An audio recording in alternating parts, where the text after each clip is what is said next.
स्वागत है आपका जीके टुडे में। रीयूजेबल स्पेसक्राफ्ट क्या होते हैं, ये कैसे काम करते हैं और इसमें हीट शील्ड क्या काम करता है। स्पेसक्राफ्ट को अंतरिक्ष शटल भी कहा जाता है, लेकिन ये अंतरिक्ष यान से भिन्न होता है। स्पेसक्राफ्ट को एक रॉकेट के साथ जोड़कर अंतरिक्ष में भेजा जाता है, लेकिन प्राय यह सामान्य विमानों की तरह धरती पर लौट आता है। इसे अंतरिक्ष कार्यक्रमों के लिए कई बार प्रयोग किया जा सकता है, तभी यह पुनः प्रयोगनीय होता है। इसे ले जाने वाले रॉकेट ही अंतरिक्ष यान कहलाते हैं। रीयूजेबल स्पेसक्राफ्ट क्या है? रीयूजेबल स्पेसक्राफ्ट अभी तक केवल यूएसए के पास थे, लेकिन अभी हाल ही में चीन ने रीयूजेबल स्पेसक्राफ्ट का सफल प्रयोग किया है। रीयूजेबल स्पेसक्राफ्ट एक ऐसा अंतरिक्ष यान है जो एक बार के इस्तेमाल के बाद बेकार नहीं होता, बल्कि लॉन्च में उसका बार बार इस्तेमाल किया जाता है। पारंपरिक अंतरिक्ष यान एक बार के बाद गैर उपयोगी हो जाते हैं, जैसे आरंभिक एयरक्राफ्ट एक बार ही प्रयोग हो पाया करते थे। शटल के ऊपर एक विशेष प्रकार की तापरोधी चादर होती है।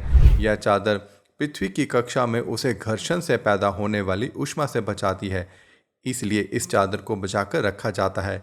यदि यह चादर ना हो या किसी कारणवश टूट जाए तो पूरा यान मिनटों में जलकर खाक हो जाता है।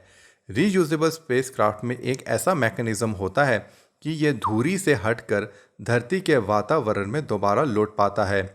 जैसे नासा के स्पेस शटल में इसी तरह का इंतजाम है। चीन का स्पेस एक्स ड्रैगन भी इसी तरह से काम करता है। ये इस तरह से काम करता है कि स्पेसक्राफ्ट डी ऑर्बिट हो जाता है।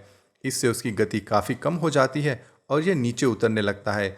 धरती में वापस लौटने के दौरान स्पेसक्राफ्ट का तापमान ज़्यादा ना बढ़े, इसके लिए उसे हीट शील्डिंग की जाती है। अब देखते हैं कि हीट शील्ड कैसे काम करती है। Space shuttle thermal protection system, जिसे टीपीएस या हीट शील्ड भी कहते हैं, स्पेसक्राफ्ट तथा उसमें बैठे अंतरिक्ष यात्रियों को पृथ्वी की कक्षा में लौटते समय होने वाले वायु घर्षण से निर्मित उच्च तापमान से बचाता है और स्पेसक्राफ्ट सुरक्षित धरती पर लौट आता है। यह तापमान 1650 डिग्री या कहें 3000 डिग्री फ़ारेनहाइट या उससे अधिक तक का रह सकता है। इस शील्ड या परत को मल्टी लेयर इंसुलेशन कहते हैं। ये एक तरह का इंसुलेटर होता है जो ढेर सारी पतली पतली परतों से बना होता है। ये अपने भीतर किसी बाहरी एनर्जी को आने नहीं देता। इसे स्पेसक्राफ्ट थर्मल रेडिएशन से सुरक्षित रहता है। यह शील्ड अलग अलग तरह के इंसुलेटिंग मटेरियल से बनी होती है, जैसे reinforced carbon fibre, fibrous refractory composite insulated tiles, silica tile आदि। इसके इस्तेमाल से स्पेसक्राफ्ट का तापमान एक निश्चित डिग्री तक बना रहता है और यह सुरक्षित पृथ्वी पर लैंड कर जाता है। दोस्तों, आज के वीडियो में इतना ही। धन्यवाद।